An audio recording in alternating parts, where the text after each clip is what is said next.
3 shots, 4 par, I just do 2. 1 putt, par 4, birdie, woohoo. New driver, info, replace, M2, par 5, fairway, what you fin do? Think I'll try to get on into, start right, good line, good view, it drew, shoot him, McGavin. We were playing a game of banker, and like him and Coiner wouldn't come help me find my ball, and it was like not that far into the rough. And so they go up there or whatever, and the green's just crazy. I don't know if you played Port Hope, but the 15th green is it's just so nasty. It's that one insane. That dives off or whatever. So I was like looking around. I was like, you guys gonna come fucking help me look for this ball? We're already in the hole, by the way. Yeah, they're in the hole already. And I was like, okay, like we know it's here, so I'm gonna drop one, and then so I drop one, and then hit it to an inch from there. So when the hole, and that was like we had like a 7 or 8 hole carryover there. Yeah, pretty much. Yeah, it was good. So that just ended the day. That hurt Coiner pretty bad. That hole. Mac, did I ever send you a text of the Bay Hill stuff I got the other day? Yeah, you did. Yeah. Oh yeah. Yeah. So Bryce was down at Bay Hill. Shit? We'll jump into it. Yeah. We my in-laws' condo is like 13 minutes from Bay Hill in Orlando. We go there every year. I've just never went to Bay Hill, but I didn't play it. But we went and just raided the merch store and grabbed some merch. So that's sick. The alignment stick cover looked cool. I like that. Yeah, it's nice. It's on the bag. Oh, I like a good alignment stick cover. Yeah, you need one. They're clean, man. Even if you don't use them, you just need it there. Yeah. It just looks way fucking better on your bag. Come on. Yeah. All right, let's get into it. No way I cut any of this stuff out. Just we got to get this thing up in like 12 hours. So there's no way I'm editing anything. Sorry, Gordo, but we got him, Bryson.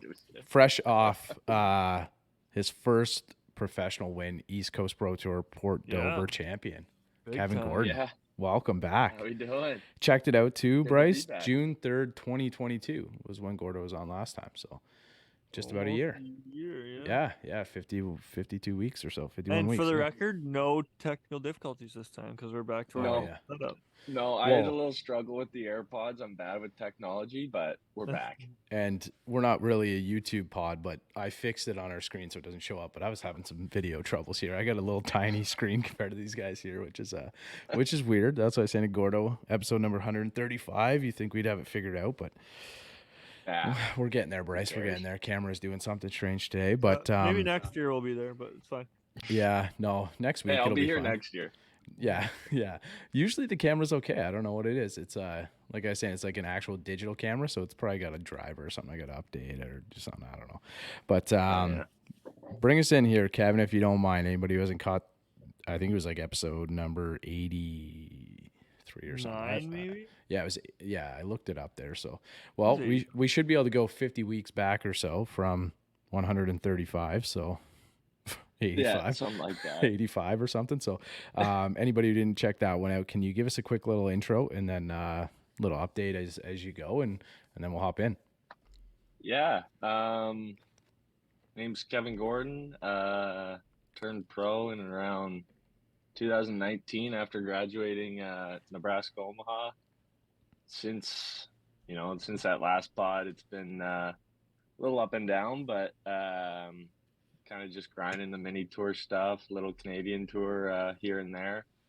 Last 6 months, I was down in Arizona for the 6 months, just grinding away and playing mini tours, the outlaw shit down there, and just trying to get my game in order for the summer, and because I know it's going to be a busy schedule coming up, but went through a lot of changes down there, equipment wise, swing wise, and kind of just gearing up for what's to come in the summer. Hopefully play well the rest of the way, but a lot of changes in the winter, which felt good, and swing and everything's feeling good right now. But that's kind of just what I've been up to ever since we talked last. Must be feeling good, man. You're big W. Yeah, big W. Yeah. So we got a couple things definitely to get to. So fellow lefty here. So I'll let Bryce get into the gear changes, but swing changes. Changed everything, man. Yeah. Can you give us an idea like what you changed up with the swing? Yeah. I'm a little bit of a freak with my golf swing, to be honest with you. Well, first of all, do you have a coach or a swing coach, or are you all I got yourself? I do multiple, man. Okay. Okay. I kind of bounce around with different different swing coaches here and there. It's a little bit psycho, but you know, I kind of like new feelings and new thoughts when I'm kind of going into events. Mhm. Um, I don't know. I guess kind of the big thing I worked on this winter was a lot of tempo changes, like transition wise, feeling slower, almost kind of like a Cameron Young style. Mhm. Not quite that extreme, but to me, it feels kind of like that. My boy Ziggy actually helped me out with that one. Yeah, Spent a lot of time with him. Ziggy's the Oh, man, or Tempo he's the Town, man. man. He's Yeah, he is Tempo Town, yeah. and it was one random week he kind of pointed it out, like saying my transition was super quick, and I kind of like it just stuck with me ever since then. That was probably Look about at a the week hard, eh? before. Oh yeah, man! Like when a Temple Town guy like that Yeah. tells you something, like most professional golfers just, we see, swings every day, and like everyone knows what everyone's doing wrong, kind of, and like you don't want to step on anyone's toes when you're telling someone they're doing something bad in their swing. But like I asked Ziggy for help one day on the range, and a couple of the boys were like, yeah, like slow the transition down. So I worked on that for like honestly 2 months. Mhm. Just grinded that like in the swing, and um, a little bit here and there with the other coaches, and plane wise and that. But I really focused on tempo for the most part. And you like where you're at now, yeah? Yeah, like I've been loving it. Yeah. Like Playing well. obviously, yeah, playing well right now. Obviously, the last couple of weeks, today finished up an event and played well at Port Dover, and kind of heading in the right direction, which was nice because I was struggling a little bit there in Arizona. You think Um, slowing things down help with your consistency a little bit, Kevin?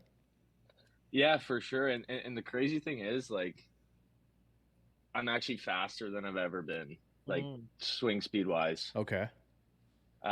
It was just more of a transition thing, and right now, like, because I got a TrackMan, so I work with that every day, kind of Yeah. thing, and right now my swing speed hasn't been this high since college, Nice. and that was back when I could turn a little better too. Yeah. Yeah. Well, what about You the? know, Go ahead, man. I noticed too, like that a lot of times, like our games are at a different level, but I just find like when you kind of slow things down, and I just feel like I pure more shots more regularly. Like and yeah, obviously that's going to help with ball speed. I don't know as much about swing speed, but I know my ball speed is definitely like far more piercing when I'm actually trying to like swing completely through the ball and just have a better transition, because like mishits are mishits for me. Like Mhm. same with you, yeah. Brycer. Like it's just when you notice like the ball speed is just way, way down, right? Mac here for BioSteel. We absolutely love this one on the pod. The hydration mix has been in our golf bags forever.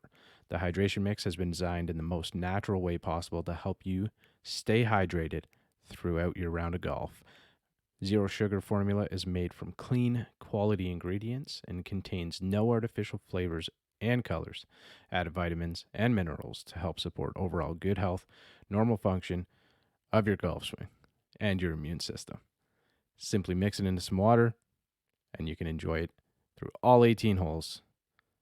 Clean, healthy hydration. Zero sugar, natural health product, no artificial flavors or colors, no artificial sweeteners, no preservatives, caffeine free, NSF certified for sport. Biosteel.ca, biosteel.com. Use the promo code SCREWS30 for 30% off your order. SCREWS30 for 30% off your order. Stay hydrated, my friends. Yeah, my thing more is like, I don't know. I try to be like, I'm very quick too. Like I try to bring it every shot. I Yeah. mean, that's the difference between me and a pro golfer. But when I feel like I'm slowing down, like you kind of said, like I feel like I'm going turtle speed. Like Yeah, it's a it's big crazy, difference. man. And the crazy thing is, you put it like your what you think is a normal swing versus like your slow swing on video, and you watch them side It by looks the side. same. It Yeah, looks the same. Or Yeah. you're I like, know. okay, like this turtle speed one looks great. I know. Like I It's wish I could swing crazy. it like that every time. but over the ball, you're like, holy shit, can you hit I the know. ball, man? But then I get Like- into when I start to try to slow it down, I get into decelling on the way down, and I'll chunk or I'll thin, and that's where I just ram it all the time. But I find I don't know, like I find, and you know, a lot of our friends listening to the pod might be, you know, closer to some of our skill levels here. Two of the three of us maybe in the chat, but or in the conversation here. But I find too that like I don't mind it as much like in my mid irons, my long irons, but as soon as I start to like, you know, get into the 9 wedges, like anything like higher lofted clubs, like as soon as I try to slow things down, there is just so many problems that can be brought it's the in. decel, man. Yeah, I'm it's telling you. just I run into the Yeah. same problem. Yeah. It's the decel. Yeah, because you Yeah, do so- slow your wedge swing down a little bit too, Bryce. Like I know you sent me like a couple videos too, and like a couple of them when you're trying to like play like a 60-yard one? gap yard or Yeah, gap wedge I or get something real like that. bad, Yeah, yeah. yeah. So and it just happens, right? It's hard because we also don't like have that time on the range too, right? Yeah. So, yeah. what were like some of the things that Ziggy said for you, Kevin? If you don't mind sharing, like was there like what was the secret recipe that Ziggy gave you? Honestly, man, he just told me to like rip a pause drill. Like, Yeah. don't tell him I gave him all this fucking credit, by the way. You can't tell him that. Yeah, it's I'm sure last he'll ti- listen. I'm sure he's Man, good. last time we just Yeah. pumped the tires on how good a head of lettuce Ziggy has too, man. He's just Oh my he's God, always that guy's- he's always just getting good vibes from us here, man. He's just like Yeah. he's just such a good person too. Like it's yeah. Yeah, you know, he's the man. Yeah. I roomed with him in Latin Q school, and like he's the man. Mhm. No, he kind of like told me to just kind of rip a pause drill on the range from time to time. Yeah. Him and Travis over there, and like I started doing that, and like he was the first one to show me on video, like I just said, like how much just better it looks. Yeah. Mhm. Like when I'm feeling it's super slow, it's like you pause at the top, and to me it feels like I'm Cameron Young, like I said, but in reality it's just kind of looks like a normal transition. Yeah. Mhm. You know, like anyone else out there that's, you know, a good golfer, like it just looks like a solid transition now. And then from there, like even to this day, like I'm out there today and I feel like I'm pausing when I'm really not. And then from there, I just be aggressive through the ball, and Yeah. that kind of just stuck. Like I know you guys said like just talked about decelerating, but like for me, it's just at the top I pause and then accelerate almost as hard as I can through the ball. Well, Yeah. That's all it is. that shot you Yeah. hit into on number 17, I guess, at Port Dover, right? Yeah. Over on the East Coast page, the East Coast Pro Tour page, if you want to go check it out over on their Instagram page, they like that was a really good look at it because I can kind of see that up top, just kind of like hanging it up top for a second or a tenth of a second, whatever it is, and then coming through. It's not like we're not talking like a Sung J M pause up there, like we're Exactly. yeah, like it's like or yeah, Cameron But- Young, it's like Hideki. yeah. But to me, over that ball on that exact shot, It felt feels like a it? Sung J. It Yeah. feels like and that's all I told myself. I go like, hey man, just pause at the top and rip through it, and whatever happens, happens. Yeah. Mhm. And You know? you hit it to like 3 feet or something like that. So Yeah. Yeah. Yeah. I like that. It was a hell of a shot. Yeah. so speaking Well, of which, Bryce, are you good? Yeah. Yeah, I just want to get into the gear a little bit. What you said you changed a little bit of gear. Anything Everything except for major? my 3-wood. Everything. Everything's Iron. everything. Wow, that's Yep, a everything. big change. All right. Where do we Oh, start? yeah. Where do we end up? Can you take us through Where it? do you want to start? What do you, Uh, well, okay, I'm not gonna get into that. Well, do you have a deal? Like you don't have a club sponsorship, do you? Titleist helps me out. Yeah. Okay, okay. Yeah. What do you got? T100 irons? So I got the newer version of because I had the old T100Ss. Yeah. So I got the new T100Ss, and I bend them 2 degrees weak.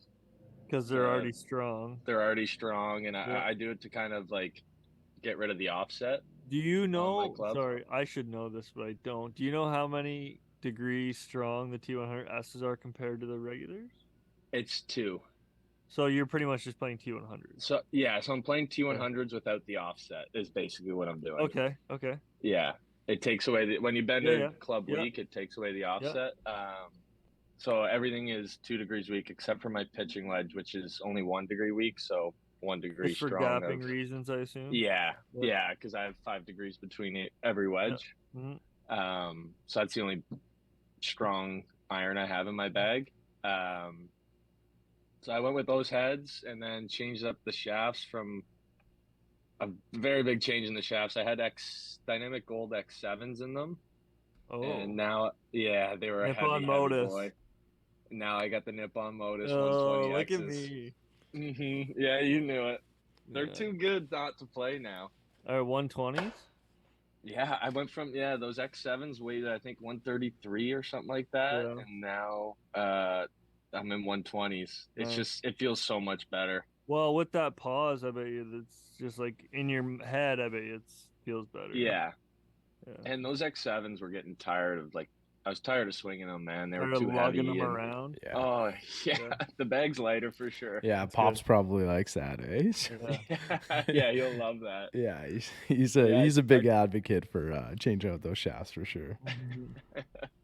I changed up that. I changed up some stuff in my wedging, like degree wise and bounce wise. Changed up a couple of that and shafts in those. Are you a 2-iron player or a 5-wood player, or hybrid? I got a 2-iron and a 3-iron. Okay. So it depends on the course. Mm-hmm. Yeah. Like I mostly use like the driving 2-iron is normally in the bag. Do you and 500? then I got it's old. It's like I Oh, don't even know what it TMB. is. The TMB. Yeah, the TMB. Yeah, the yeah, TMB. Yeah. Those I are got good. the TMB. Got that one. Had that in the bag forever. So that's it's actually technically like a 2.5 iron, I guess, Mhm. degree wise. Man, I feel like 2-irons are like kind of like 3-woods and putters. Like once you find one, like you just like keep it. Yeah, I know. Unfortunately, I didn't hit that good today, but that's all right. But yeah, I like that. And depending on the golf course, I'll either use that or my 3-iron, I guess. I have an actual like one of the T100S, just that head of a 3-iron, and then other than that, I changed up the putter about a month and a half ago. It's the first putter I've bought in 9 years. What are you rolling now? What were you rolling? I was rolling oh god. I was rolling a Ping Answer from 1998. I remember us talking about that. Yeah. Nice. Yeah. I don't remember that. Like an old school. Yeah. Yeah. I was rolling Awesome. that. So now I got a little new technology. I got a Ping Answer PLD in the bag. Nice. Man, I was rolling one of those yesterday. Sure, man. One So of my good. one of my buddies at the course, Western. He I don't know if he listens to the pod, but he's got that. He rolls that, and it's so nice, man. So So did you stick with the blade, or did you get a little? Yeah, I got the blade. Nice. Had to blade it up, man. I can't look at anything else. I used one of those like Odyssey like saber tooth putters or whatever they're called. Hated it. Used that for a while, and that was just not working anymore. So. Well, because that's kind of like you get the wings on yours, right, Bryce? You get the extra. Yeah, I got the Scotty 5.5. Yeah, and 5.5. Yeah. I never putted this well in my life. I don't know if it's like just because I love the putter, I have the confidence, or if it's the actual putter. But I mean, whatever it is, I'm putting really well right now. So yeah, I don't like to look at much either. Like. It doesn't matter what you got in your hands as long as it goes in, right? Yeah, exactly. It's like everybody's got a different stroke, right? And like, I know you mentioned technology and stuff too, but like you gotta have, well, you're rolling a Ping up until not long ago, so you gotta have like it's a lot of comfort. Like you're like that was probably like an old Ping Pal or Ping Answer or something like that too, right? Yeah, the technology can only take you so far. Yeah, it's only gonna do so much, right? Like I always joke, my head cover on that old Ping I used was more expensive than the actual putter. Yeah. Like you could buy that Ping that I was using for $50 on eBay right now. Yeah, they have I have one. It's in the bag out front. I could go grab it right now, and I bet you Coiner rolls. I bet you it's gonna be probably like exact same putter. But I roll like that Del Mar, and it's all kind of coppered out, and it's like a flat copper, like a matte copper now. So you're not looking at much, and like. I really love the way that feels, a little toe hang. And then I was telling Bryce, right, there's a friend of the pod, Tyler Lowy. He's like one of the only guys who hand mills putters. So I'm actually going down to the Pine Barrens, New Jersey in July, and I'm Oh yeah, yeah, we're doing a little bit of work on that, and I'm gonna stay down that'll there be for a couple days and sweet. check it out, man. So it's he's got a couple cool ones. It's like the one model that he has, like the Catalina, I think. It's a nice looking putter. He's got anybody checking out now, go check out his page because there's like 40 in existence, so or less. So it's pretty rare, but I'm Jesus. looking forward to it. So it'll be pretty cool to go down and like, kind of roll the wheel a little bit on the putter too and check it out. So it'll be Oh, all right. absolutely. I love it. But so let's take it back. East Coast Pro Tour. That was so. Thank you, Kevin. Actually, Kevin's played probably what 72 holes in the last 6 days or something like that. So Oh yeah, it's been he's a just lot of golf. yeah. It's been a lot of I'm golf. just So relaxing now, man. thanks for Yeah, but he hanging out. loves it, so it's Yeah, fine. Oh yeah. yeah. A little bit of a drive, I guess, to Belleville. Not too bad today, and then Port Dover's that's like 4 or 5 hours. That's like 4.5 hours or something. Yeah, Isn't it? I don't even know what it is from here. I ended up staying at my grandparents over in Oakville, so I did an hour and 20 each day. Okay, that'll save you a little bit. Yeah, that's not too bad. Yeah. So can you kind of walk us through that tournament? Obviously, you're playing some really good golf right now, and we were talking about Etienne's playing some awesome golf right now too, and you Really well. you kind of Yeah. you edged him out a little bit too. Like there were some players in that field. So can you kind of walk us through that tournament? Any of the prep, like what your kind of day in the life almost is when you're rolling into one of those events? Yeah, I had a good practice. I'd never played Dover before up until that week. Had a good practice round with a couple guys that have been there before. Chris Wilson, played with him in the practice round, and he's been out there a bunch, so kind of got a little insight from him, which was good. Apparently the course played a little different than in years past, but had a great practice round with him. We played a little skins game, won a couple skins, so like my game was feeling good heading into the tournament. And that first day I played really, like, I played honestly way better that first day than that second. I don't know if you ever saw the card, but I had it going. I think I was like, trying to remember now. I think I was 6 under through 14 or something like that. Ooh, you were On 68, the 67, yeah? Yeah. Yeah. Yep, Okay. 68, 67. So that first day I got paired with a good buddy of mine, Mark Casulo. I do a lot of practice rounds with him. Yeah. I've talked to love Mark quite a few times. He was, Yeah. he's going to be on the pod at some point. We've had a couple times where he's been on, and then there's one spot where I don't know where he was, but we were going to set up a call and he had no Wi-Fi or something. Like, it was just like, Oh. he was like so far north that he couldn't put together a signal to come on. So, but Yeah. we'll get Mark out there one day. And, he's got He's one a of the beauty. coolest match play stories too of all time, him and Saloni, right? So Yeah. we've talked about great that match one. play. Yeah, we've talked about that one a couple times on the pod, but sounds like a really cool guy though. We definitely got to connect with him. Yeah, he's the man. Mark's the man. His dad's the man. So his dad was on the bag, so it was a good first round pairing, getting paired up with him, and his dad was caddying. So like, it's easy when you get going with a guy like that, right? Like, Yeah. you feel comfortable Yeah. playing with guys like that. So I was playing well all day and was 6 under through 14. Had a iffy bogey on 15, then drew a pretty crappy lie on 16 there, about 15 yards from the pin, on a par 3. Kind of tugged my tee shot and had a really crappy lie. Ended up making double from it, and then went par, but kind of a bad way to end a good day. Mm-hmm. So that first day was more frustrating than not. Like, I wasn't very happy after it, just because of how well I played and didn't really have the score to show for it, especially when Papineau did what he did. But second day was just solid, man. Like, it was good. It was,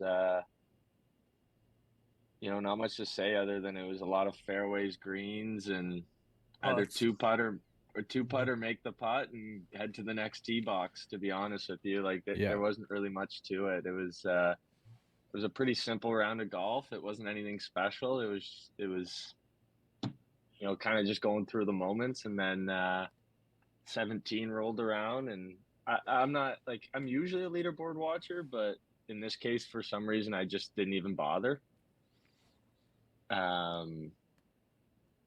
So we were heading on to 17, and just from the vibe I got, I figured he was leading, and I knew I was one back, and he was up first on 17. Sean, who was leading, Sean was up first on 17 and missed the green on his second shot, kind of like 30 yards short right or short left, which was a tough up and down. So I knew I had a chance with only 158 yards in, and hit that 9-iron to 3 feet, and kind of had a two shot swing on that hole, which was nice, and closed it out with a par on the last, and it was good. So you're 150. Sorry, Bryce. So you're 158 out. So you're not changing your approach at all. Like, Kevin, like, this is one of the things that we talked about in the last little while. Bryce and I got into like the mental game, like pretty deep with Cam Kellett last week, but decade and like whatever systems you might be using. But you're not really going to change your approach when it's 158 out, regardless of what Sean does there. No, I mean, I don't think so. In my opinion, lucky for me, it was a pretty accessible pin, based on where my drive was. Like, it was, I think it was 7 paces on and dead middle of the green. So it was kind of like, it was a pretty green light pin to begin with. Right. You had to fly that bunker though. Wasn't there a bunker short right? Not that. No, there's nothing short right. Sorry, no, I'm wrong. There wasn't much, not much on that hole other than rough, to be honest. I guess there's OB right, but it's pretty far right of the pin from 160. But yeah, not really changing much, man. Like, just 158. I was in between an 8-iron or a hard 9, and went with the hard 9, and that was it.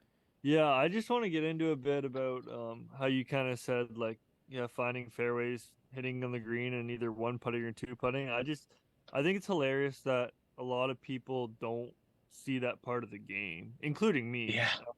But it's just the difference between pro golf and amateur golf is like, pro golf is like, they're like, all right, let's hit a tee shot, find the fairway, let's hit the green, and we one putt or two putt, and we move. Yeah, on. I got a little tilted when you said that. I was like, that's all it is. I got some PTSD in golf this year. Like, pro golfers say it so simply, which in theory it is, but clearly us amateurs can't do it. But it's crazy to hear the way that you guys think about it. Is like, it literally is just hitting the ball off the tee, hitting it into the green, and it's a one putt or a two putt, birdie or par, and you move to the next hole and do the exact same thing for 18 holes.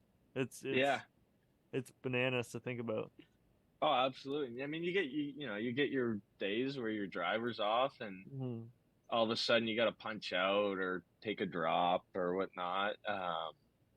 But for the most part, like, I mean, that's what it felt like to me, at least at Dover. It was just kind of hit the ball, find it again, hit it again, and see what happens, man. Like, that's all it was. So day one, Kevin, you finished T1. You guys were all -4. There was like a clump, I think, right? I saw that after. No, so I was 3 back after day one. Papineau was 6 under. Yeah, Papineau was 6 under. I was 3 under. Okay, I might have saw it like during the middle of the day. But there was, midday. Yeah, I saw that screenshot too. It was like probably through. I think I was probably through six holes on that front side, and we were all at 4 under. So when you're at you were 6 under, I think you said through 14. Kind of on day one, yeah. We talk about how it sounds so easy, but then there's a couple holes where the wheels fall off there at the end, like you mentioned, right? So that mental approach to the game, like I mentioned, this was something that we got into a lot last week. Are you end the round, is there like a reset button that you're clicking? Like, what are you doing after that first round to be able to, obviously, whatever you did, it came in, it kind of worked. You got into the into the second day, and obviously ultimately you were the winner. But is there anything that you're doing to kind of that you might have done differently in that tournament versus any of the other ones? Not so much. Like mentally, it's just, like you said, you hit the reset button on the next day. Whatever happened. Like, me walking into that second day, I felt really good about my first round. And honest, like the tournament I just played in, I wasn't even signed up for it until I played that first round because I wasn't even sure about my game. So I signed up after that first round. I was like, I emailed the Toronto Players Tour. I was like, hey, you got a spot for me? Like, can I hop in? Like, game feels good. Yeah. That was So for I this sent that up. story?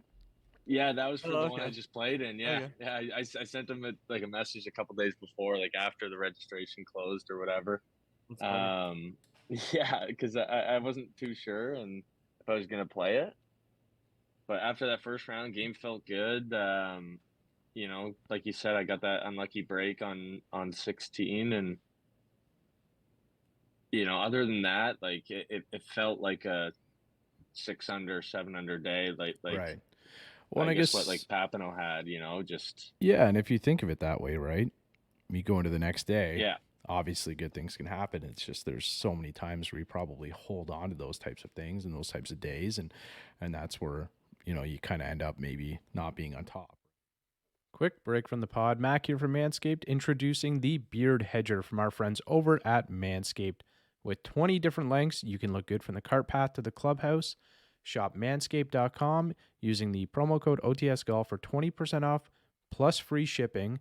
Shop any and all Manscaped products at manscaped.com using the promo code OTS Golf for 20% off plus free shipping. We'll see you on the back nine. Anything different now, Kevin, now that you're, like, I don't want to say you got like that monkey off your back or over the hump or anything. Well, I guess over the hump is a better way to put it, but now you yep. got a professional win. Like, is there, a different approach? Do you think of yourself any differently as a golfer? Like, is there anything that has changed in your game since winning at Dover? There's got to be more confidence, right? Yeah, definitely more confidence, and just kind of the belief in your ability more I so. can do this, essentially. Or, yeah, like hey, you kind of got it right. Like Yeah. like you said, it was a pretty good field at Dover, or at Dover, and you know, like coming on top of all those, like there's a ton of solid players out there, and you know when you come on top any week, it feels good, right? Feels like you kind of know what you're doing in the game. Yeah.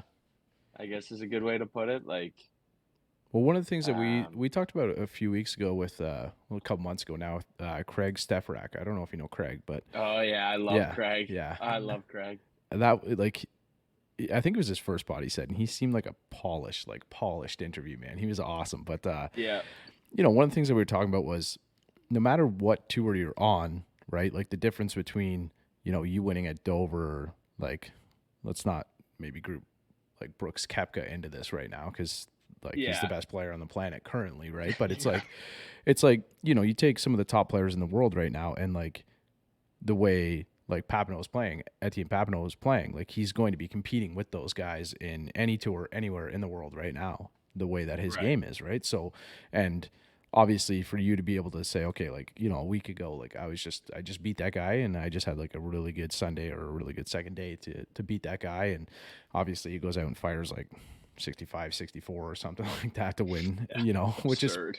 is pretty absurd, right? So it's kind of cool to like think of the mental game and how that would have to skyrocket your confidence to know that like you are competing with these players who are going to be considered elite players in the world, whether it's top couple hundred players in the world or whatever it may be, right? Yeah, So wanted to kind of roll it into, I know we talked a little bit about Belleville now and the Toronto Players Tour event, but I wanted to kind of roll it into the RBC Canadian Open qualifier. So you're into the final stage now at Coppinwood, which is still the home course. yeah, baby. Home Home ice Yeah, for you? track. still my home course, Home home ice, track. which Take I like. advantage. So, okay. All right. So, it was played at Oshawa. So, we're all pretty My old familiar home with the track. course. Yeah, Yeah. you're And familiar. your dad was a Mhm. member there, I think you said, right? My dad was a member there for 19 years. That's where I grew up learning how to play. I Right. played from age 4 till I think I was 16 when I left, 17 maybe. So, still definitely pretty familiar, right? So, Yeah. did you feel pretty good about the day? Like, how was your round there? It was good. I felt like I played better than what I shot. It's tough. I opened my day with a double bogey, which wasn't great. On one? On one, yep. You go left. Yeah. Right. You went I went right. right. Ooh. Yeah, You hit driver. Oh yeah, I hit driver. Oh, that's a mistake. That's my safety pull up there. So last time That's my safety pull too. Yeah. I've been there way too many times, and I think I hit the worst punch out in the world. I had a pretty clean shot to the front edge of the green, and it was just the worst punch out you'll ever see. Were you on 9 or were you just on the hill in the tree? I was like kind of like behind that purple tree there. Okay. Yeah. You know, about 110 yards out. Yeah. Tough spot. Yeah, tough spot apparently. You know, easy to make double from. So yeah. So if you're listening with us at this point, it's Ken was T14, even par 71, I believe. Yeah. Yeah. I grabbed that quick because I grabbed that from a screenshot. I think Vim was as well. Mm-hmm. I think Vim was even or 1 under or whatever. Did you play with your brother? No, I wish, man. He I wanted qualified to see him too, play. no? He did qualify, yeah. That guy still got some game. Yeah, Kyle can play, man. He used to be a stick when we were younger. I tell Pete, he's the best 9 to 5 worker I've ever seen. Yeah. Oh yeah, he's a stick, man. That's So crazy. So how'd the rest of the round go? Like, did you get it back right away, or were you kind of fighting it? Because I know when I was looking up I was checking out the live scoring throughout the day. Like, we had a couple friends out there early, and like it was not that windy at the time, but it was kind of cold in the morning though. It was cold. Yeah, it was chilly. Didn't get back. I mean, I birdied hole 2, so it was good. It was a good bounce back for sure. Mm-hmm. And then I was kind of scraping it around for the first 5 holes, to be honest. And I made a great up and down par on 4 after airmailing the green on my second. Ooh. Yeah, I didn't think. Where was the pin? Wasn't it below the ridge, I think? Yeah, it was below the ridge, and I was basically on hole 9 for my 3rd shot. Yeah, like that's tough. 20 yards long. Like, I was just way long. I could blame my caddy, Piercy, for that. Was Piercy on the bag? Piercy was on the bag, yeah. That's funny. Is hole 5 not one of the harder par 3s, or can I just not hit a long iron? No, hole 5, but they moved us up. Oh, did they? Yeah, it was only about 190. Like, I think I hit a 6 iron, or maybe it was 200. I hit a 6 iron. Because I played it a couple, I don't know, like 4 weeks. It is though. A month ago now, but I played it. It was I don't know. Yeah, that's where 19. That's where I remember playing it last, and I had a tough time. I was 1 under at that point. I was actually playing around with Jay Finley there. It always gets me there, man. And it's a tough one, man. I went left, and then like, you know, you kind of like so you see all these trees at Oshawa. If you haven't played there, you see all these trees, and they're old. They're like 100 years old, right? Mm-hmm. And you see all these gaps in them and stuff like that, and you're like, I think it's fine. Yeah. It's never fine. Don't think that it is never. It is never fine. It's never okay. There is never like it's an illusion, and it's a mirage when you're looking into that tree, and there's no space there to hit a ball through it. Mm-hmm. But it's like, you know, some of them just have all these like old kind of wiry branches hanging down. You're like, what are the odds it's going to happen for the 15th time this round, right? So obviously that's how things have gone for me. But yeah, I ended up like, I think I made a 6 there, Bryce, from the left-hand side. Like, you go left and you're in so much trouble on that hole. I made bogey. I had a great up and down, but I missed up and down, but I almost made it. But 7 gets me, man. That I know we talked about this with a couple episodes ago. That tree I hit a cut off the tee, and you want to be on the left side. Or righty? I'm a righty. Okay. I hit a cut, but I can't hit a draw for the life of me. I can't with my driver. So I had a cut, but you want to be on the left side of that fairway because that big tree up near the green, you can't be on the right. But there's a tree that hangs over the fairway close to the tee box on the left side, and I always flirt with it, and I hit it 95% of the time, and it just screws me. Is that the hole you got the secondary 2 from? I don't know what to call it, but you got a 2 on that hole. As a drop ball. That was 6. Okay, all right. 6. I hit it left. This was a couple years ago. I hit it left into the trees. I punched a 52, topped it, I think, into the fairway. Dropped another ball out of anger and flushed one and jarred it. No way. for a 2, but it wasn't actually a 2 because I topped it. And my brother was walking up to mark his ball because obviously he's on the green. and it Obviously, flew, yeah. and he was like 3 feet, like he was tight, and it hit right beside him and went in the hole, and he like looked up and he thought it came from the range, and I didn't say a word. They didn't know I had another ball, and I walked up to the green. You didn't even look at it? You just like kind of hit it and picked We up were your bag and walking. walked? We were walking. I hit it, turned around, shoved my club in the bag because I was pissed, and walked up to my like top ball, and put it on like, and That's went and so good. hit my other shot, and they were like, "Yeah, this ball came and went in the hole," and I was like, "Oh, I hit another one." They're like, "Yeah, it went in." Yeah. That's unreal. But yeah, I no, love that's a good Oshawa, course. man. I like Oshawa. It doesn't look that hard when you go through all the holes, but like when you play it, it like just finds a way to be hard. Yeah. It does find a way, especially in tournament golf, man. It's That weird. place just it is weird. It just sneakily, like, I guess some holes might just get in people's heads. Mm-hmm. I think those It courses helps that. they lay out well for tournaments though, like They do, yeah. You're right. you know, Yeah. Dundas, Oshawa, Kawartha, like they aren't gonna allow you to beat them up too much, right? So Mhm. Right. like obviously there was one guy 66 and then a couple at 68, right? So Yeah. so I don't know who won. It was Jay I'm not sure. DK. Daniel DK, Kim. yeah. Yeah, so I'm not Yeah. familiar with him, but I guess he was a member at some he's point, the or man. he's a member there. So, like that was obviously 500 was a good round at that on that day, Yeah. right? So, and I think like Oshawa's tough, man. It's a tough course regardless, but it's like one of those old Parkland style. Like it'll find a way to kind of fight back a little bit if if the field's getting too much of an advantage. Oh, if you get right? if you get too comfy out there, man. I didn't think Yeah. I made it. Coming down that stretch, like you can ask Piercy, we were kind of like just shooting the shit on. Like we kind of both figured 2 under was going to be the number. Yeah, that's what Cam said too. Cam was saying the same thing. He was 1 under, I believe, and he was saying that he wasn't sure if he would be there or not. He was very much so like not interested in changing his approach. Like he was just trying to hit shots middle of the green, make putts and stuff like that. And he said, you know, obviously 1 under got it done. I think that was like T10 or better, right? So Yeah. But might be. I think there was a clump at 1 under too. So, but yeah, it was there was. Yeah, like kind of checking it out throughout the day, refreshing it to kind of check out yours and Vim's and stuff like that. It was I don't know, it was kind of surprising, right? So Yeah, I bet Blake, it for sure was, because I think I was I don't know. You said I finished T14 or whatever. I think it was T10 by the time I like signed my scorecard, or T9 or whatever. Like yeah. So I was like, oh, okay, 10 people in the afternoon wave. They're gonna come in better. Like it is what it is, you know. Yeah. Sucks, but got windy, man. Enough. Picked up and it. It did get windy. Yeah, it definitely did. Like before we feel it.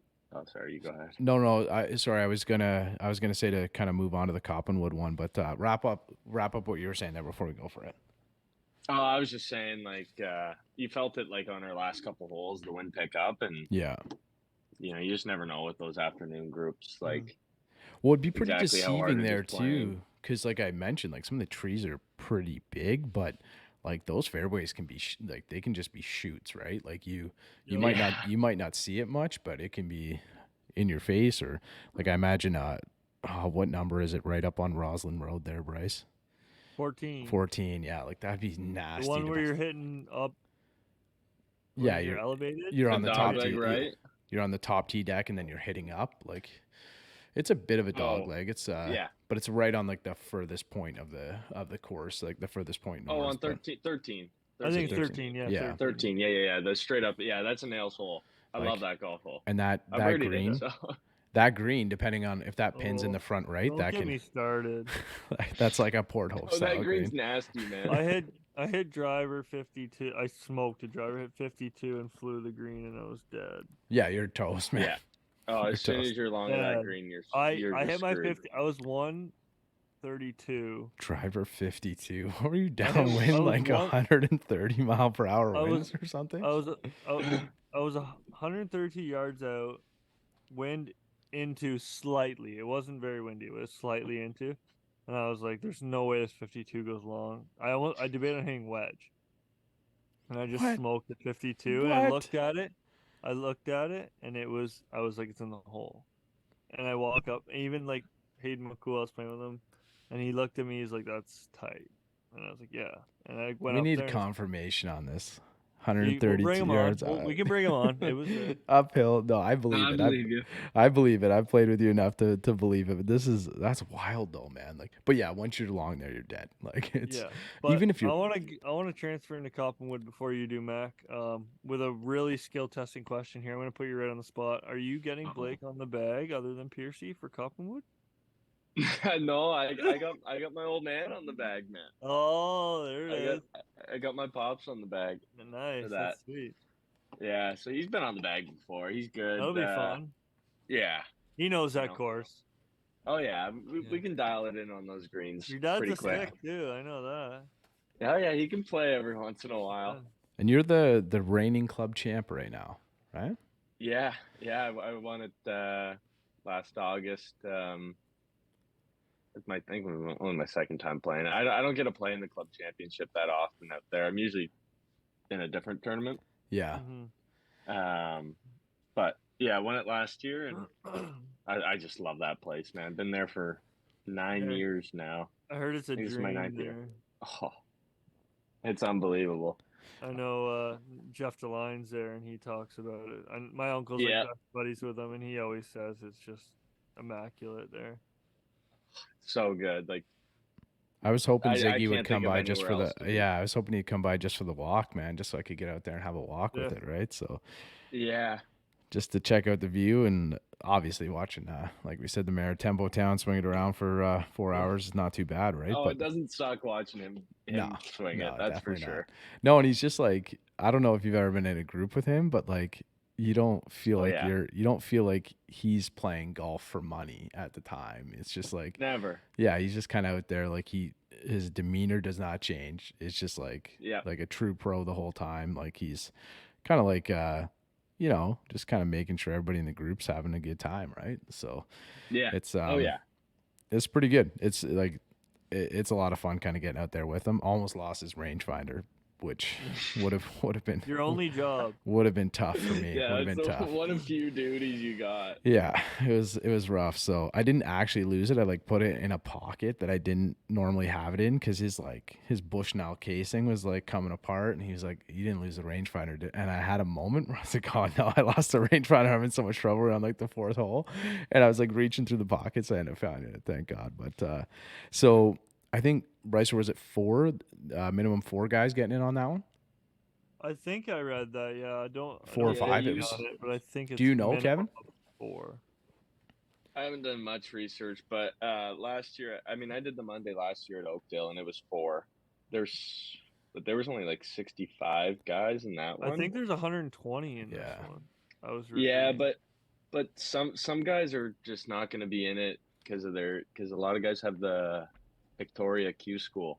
Yeah, like Ziggy's not coming out, right? Like like Ziggy qualified, but he's not coming. Like, there's a couple guys like that who kind of just did it probably to see if they won. Yeah, and got straight through. He almost did, man. He was second. Yeah, one back, yeah, I think he was. He was one back or something like that. Yeah, something like that. That was tough, but tough one. Yeah, it would have been good if he'd come out. So, but yeah, there'll be a few guys that are out there. And he said he had something. Yeah, I think it was on the 6th, back in Victoria or something. So there's going to be a few guys that aren't going to be able to make it. But how's the preparation go for that one? Like, obviously, it's your home track. Like playing at Coppinwood, you're very familiar. Do you approach the day any differently? Like, is your prep any different? Is your warm up any different? Do you kind of, maybe not focus on looking at things around the course as much, maybe looking at the swing a little bit more? What's your plans for the day? Are you playing a practice round at all, or are you just gonna Oh yeah, God, I'm playing like 5 times this week, I think. Yeah. Just based off, I don't know, I think we'll play a little different. Like, I don't normally play the very backs out there. The tips out there are 7,600 yards. It's long.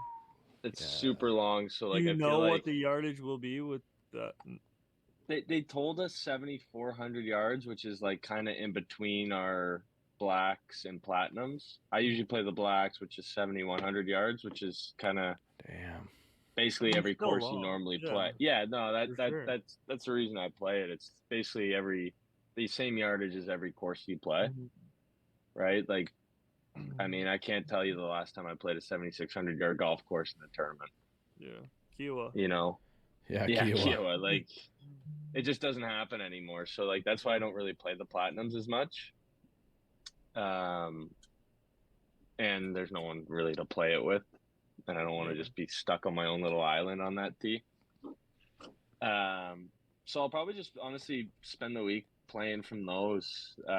Don't get too much practice out there. Like it's just gonna be a little different clubs hitting into the greens. Same stuff as always though. Same target line, same like approach to the greens, just a little longer clubs, honestly. Like played there enough that Yeah, you still know where to be and stuff. Yeah, exactly. You know where to miss it. You know what to do.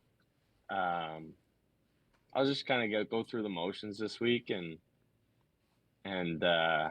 just get used to like those tee shots, I guess, a little more because the angles do change a bit. But you know, nothing crazy. Just making sure everything kind of stays sharp and getting used, because I'm sure the greens will get quicker and quicker as the week goes on as well. Yeah, we'll cut So this just out. making- Like, but you slipping the soup or anything? Like finding out any details of what they're doing with the greens or anything like that? Oh, I mean, I haven't been there in fucking God, like 10 days now. Yeah. I've been gone, right? So It's a I'm quick gonna chat go with there the tomorrow. superintendent. Yeah, man. Yeah, I'm gonna go there tomorrow and see if there's anything. But Flip him I'm a sure brown bill and say, hey, where the pin's gonna be at? Let me know. I'll slip them two and tell them where I want them to be. Yeah, Yeah, there you go. Even better. Now you're talking. Even Now better. you're talking. Even better. Do not cut this as a reel. I will. Yeah. But I'm just looking at Oakdale. It's 6,600 yards. They only got 3 decks by the looks of it, so they got to have something that they're putting back there. Yeah, Oakdale, they changed their layout big time. So we played their like the Canadian Open routing last year for the Monday. Yeah, I remember did that exact- Yeah, they had one there last year, right? Yeah, so I played in that, and it played pretty long, man. There was like Yeah. 3 par 4s that were 500 yards. Mm. Like, and it was Damn. it played kind of like a beast, honestly. Like, I'm sure those tour guys will rip it up, to be honest. Yeah. Few quirky holes out there, which I don't love. But you know, I kind of have to cross that bridge if I get to it. Yeah, I'm just kind of like looking at it here. I'm trying to find like some holes where there will be the ability to play defense against these guys, and I don't 18. know. Is it 18? Yeah. 18 is horrible. Yeah. They gotta have like I don't even want to get started on that golf hole, but it's a not stupid good. layout for the hole. Yeah, it's not. Yeah, it's not a great golf hole, and sure the tour guys won't like it, but I mean, I see it here. is. So it's just like a little dog leg left, little water on the right. No, a little bit. It's got a little creek running through it. Okay. Yeah, it's got kind of like a kind of a diagonal creek. I think it's listed as a par 5. They changed it to a par 4 for us. Yeah, it's a long par 4. Yeah. Yeah, in that Monday, I think I went 3-iron driver off the deck. Ooh. Is what I went into it. Damn. Yeah, I'm looking. There's a couple holes that move there. There's like down the back. There's like a couple pretty straightforward holes, like 16, 17. The back nine's great. The Um, back nine's a great 9. Other than that 18th, I love that back 9. Actually. Number 7's got a little 90-degree dog leg almost. That's a Yeah. little short pitch in, kind of. It looks like they might be able to attack it. What's number 1 here? Is that a par 3? No, number 1's a short 4. It's like iron wedge, kind of. You kind of hit down and then back up this hill. Am I seeing something With a bunch of old here? They bunkers. got it listed as like. This can't be it. They got it listed as like a par. Anyway, so. I don't know if you guys care, but Boston's up 20 against the Heat right now. They're clawing. Are they? Damn, Yeah. man. It's Sorry, I don't know if you Jesus. care about basketball, but we haven't No, I talked do. any hockey at all, and like since the last time we did, I don't know Sweet. when it was, but Get- man, get the there's brooms potentially this will be the first time in NHL history that there's a potential to have 2 conference final sweeps. Yep. Like that's so crazy to think about. can we talk about Matthew Tkachuk real quick? Yeah, And of how course. this guy Yeah, dude, just, he's insane. this guy No. is just insane. Yeah. He just finds the moments and just, I can't even explain the ice in this guy's veins. When you need him to score a goal, he is there. It's He's there. incredible, dude. He scored what, 3 of the winners, and then he got 3 an of the assist on winners the in other 4 winner. Yep, it is insane. Man. He's And he's there, man. and like the baseball players say, he's a 5-tool player. He hits, he'll Yep. muck it up, he can score, he'll play your power play, he'll play your penalty kick. Like he's just. So, like, question I for you, can't Bryce. believe it. Question for you with them playing Vegas right now. I guess Marchessault's he's had a pretty decent playoff, but nobody really stands out. They're just like a deep team, right? So Yep. if they have a decent series, like say it goes 7 or something like that, could you see Matthew Tkachuk winning the Conn Smythe as a loser? This is kind of setting up for one of the first times in a long time. So this depends Either him or Bob. I think, Bob's been playing out of his mind. It's I had that. Bob. No. So I actually had this conversation today at work. So Bob will have 13 wins. So like, can you win a Conn Smythe with 13 wins? Yes. Yeah. But if Tkachuk scores a bunch of important goals, just a bunch of goals, period, in this cup final, if he is a goal scorer and is putting points up, there's a chance he could get it even on a losing team. I think it's just like if he's relevant, right? Like if he's like there each game and like kind of like playing the thing is he will be relevant no matter what. Yeah. Yeah. So that's that's why I was thinking like I can't remember. Like the one I remember is Ziggy winning back in the day. Like that's the last time I can remember it. I don't know if that was the last time a loser won it, but this seems like it's kind of shaping up to have that potential if Vegas wins a cup. And like, imagine Vegas wins a cup, man. I mean, he has 3 game-winning goals in 4 games to sweep a team. I mean, that's not something to like. That's not something to look past. Like that's a big deal. Like you don't see that often. And he's just there when you need him. That's are you a Leaf fan, Gordo? Yes. Yes. Yeah. Yes. Yeah. So it's all right. Don't be ashamed. We talk about it. We talk about it. No, I am ashamed. They're horrible. Yeah, they're horrible, but be proud to be a Leaf fan. Okay. No, all right. I'm so like, proud. I hate that team. Man, I've been like accosted by some of my buddies. Like they've left group chats. Like I don't get invited to things because I'm not like a deep enough Leaf supporter at times. So hopefully they're not listening right now. If they are, I'm probably deeper on that list. But like it's kind of like I actually thought that they were a really good hockey team this year. Like they were a lot better this year than they have been in years past. Here you go. This is a classic Leafs fan. No. But I'm not saying no. This is not how it is. I'm saying I don't think they're a good enough team to win a cup though, and like they're not. It's just not there all around, right? When you like match them up kind of with like the different teams. As soon as Bob came in and got like even reasonably hot, it was done, right? So So what I was talking about with a buddy at work today is like the whole Dubas thing and kind of like, it's seeming like I would like to hear both your opinions if you still got time, Gordo, but it's seeming like the clamps were on Dubas pretty good there.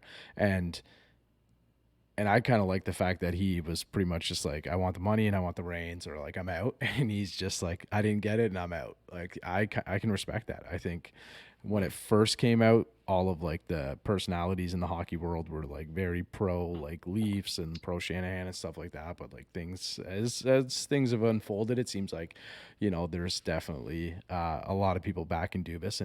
And one of the things that we discussed today was, do you guys remember the Marner Tkachuk rumors? I do. No. Yeah. I remember those. Well, is it straight up? It was a couple years ago now, and there was like rumors from Marner and Tkachuk. I don't know if it was straight up. I don't know the details of it, but it was. Yeah. It was probably. Those were the 2 main pieces from the deal. All right, well, I'm going to chime in first here, Gordo, because I'm not a chance.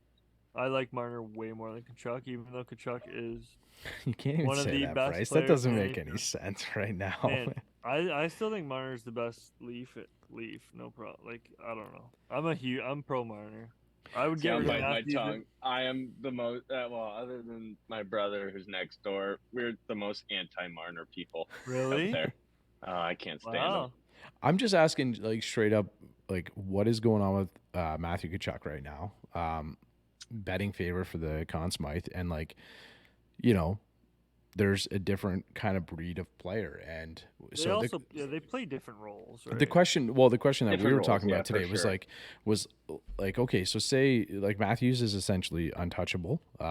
There's like what, 4 players in the league that you'd be like, all right, yeah, we'd like kick the tires on it or something like that. And those names like Draisaitl, McDavid, McKinnon, and McCarr don't even make any sense. Like there's going to be no deal there ever. Yeah. So then it comes kind of down the rung or whatever to Marner. So if they're like wanting to make a Kawhi type of deal, like like moving out DeRozan sort of thing, it's probably like Marner if that was a thing. And the idea was like, well, who could you fetch in return for him, right? And we talked about a little bit of like JT Miller and stuff, and Pettersson, and Pettersson almost being a near untouchable, but do you need like another 1B center or that kind of thing? So like, See, yeah, the thing is, you lose a Marner trade, you're gonna lose it. Yeah. Whatever you get in return won't be equal to Marner. It just won't be. But I think that's what the Leafs need, because you free up your cap space, along with whatever asset you bring on. Obviously, like that's my way of point. Like Game 3 of that Florida series left the biggest sour taste in my mouth, to the point where I'm just at the point where it's just like, I don't care who you ship off. Everyone was so bad in Game 3, and like a must-win game. Marner especially, like 8 turnovers. Yeah. Matthews wasn't good. Nylander was pretty good. Everyone else can literally kick rocks because they were so bad. Let me ask you this: Matthews, Tavares, Marner, Nylander. You're getting rid of Marner? Well, you can't get rid of it. Would be Tavares, but you can't.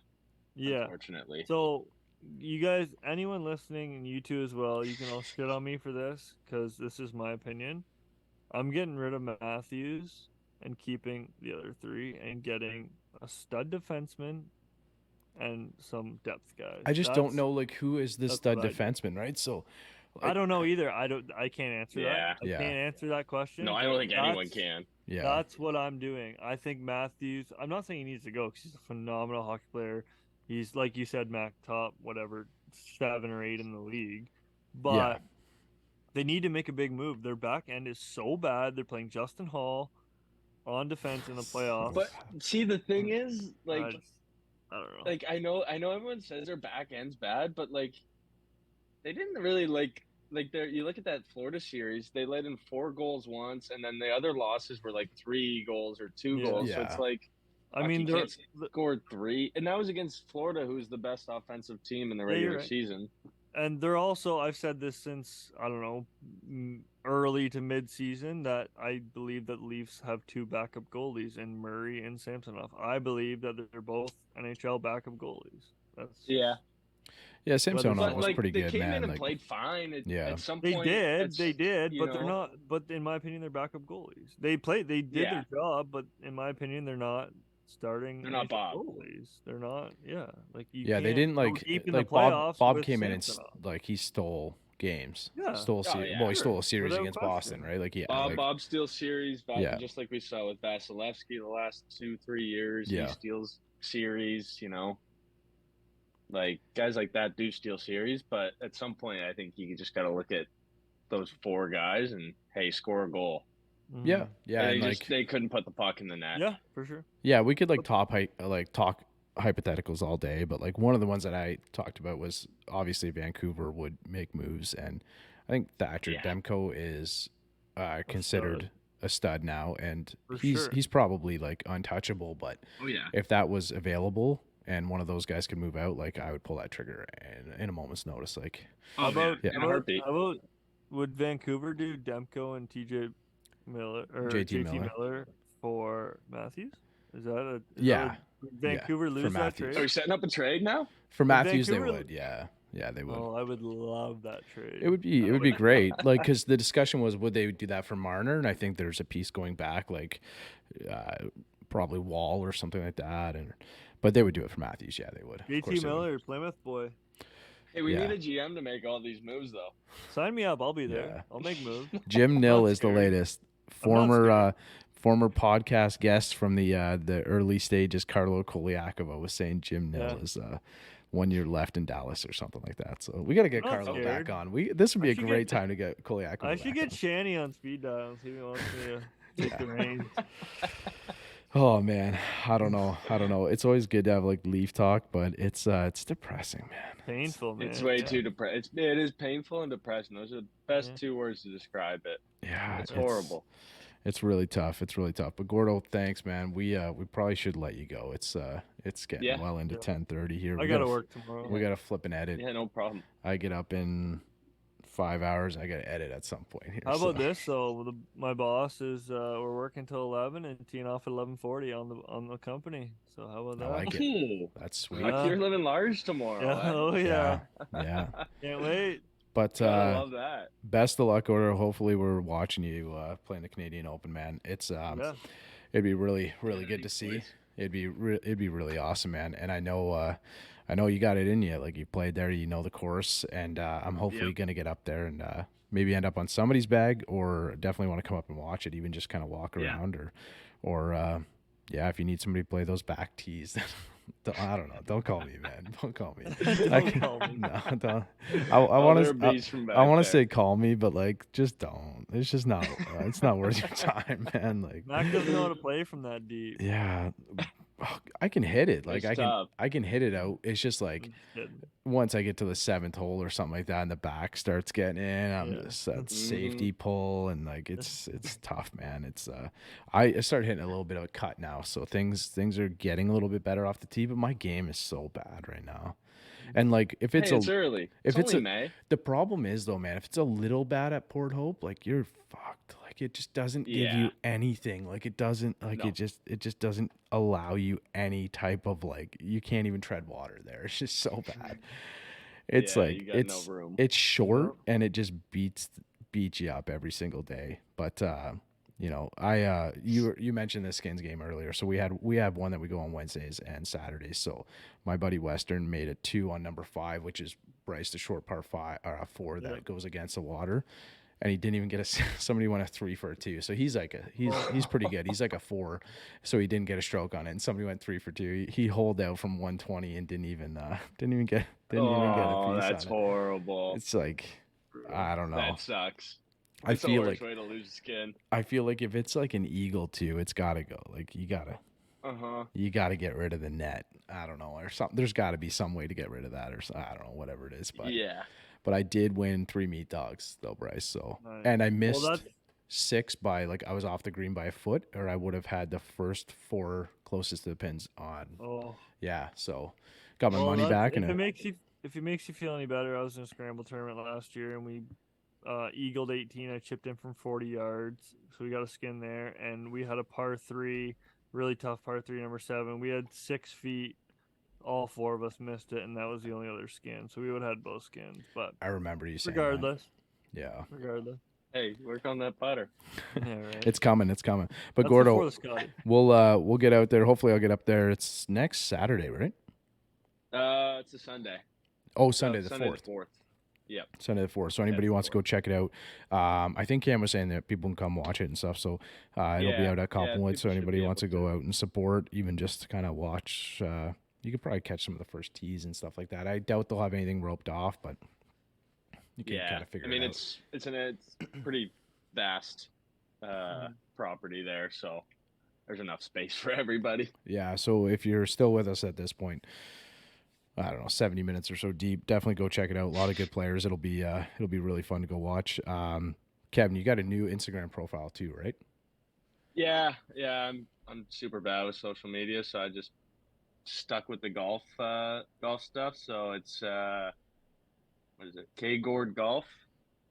I see it there. K Gord Golf. So I'm gonna link it in the show notes below. Anybody who wants to kind of go over to give you a follow. Well, you're a professional winner now, man. So it's yeah, you might as well get on this train early, and especially if you're a lefty. But thanks, Gordo. We got to do this, I guess, late May or early June 2024, man. Get a recap. But we'll roll around the clock and do it next year.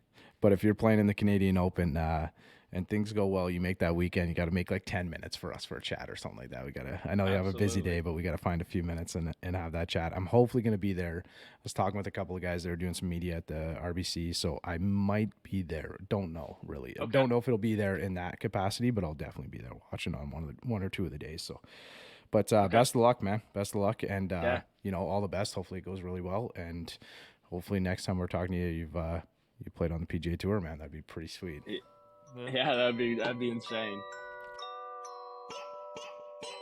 Is out in my ball and of course so I tee up. I lose the ball and I re-up. I miss a fairway, I probably end up in the ocean or maybe the beach. And I'm on a par 5 and I'm finna go reach it. Second was blind, I ain't see it. Feel like it might be an albatross, worst case scenario.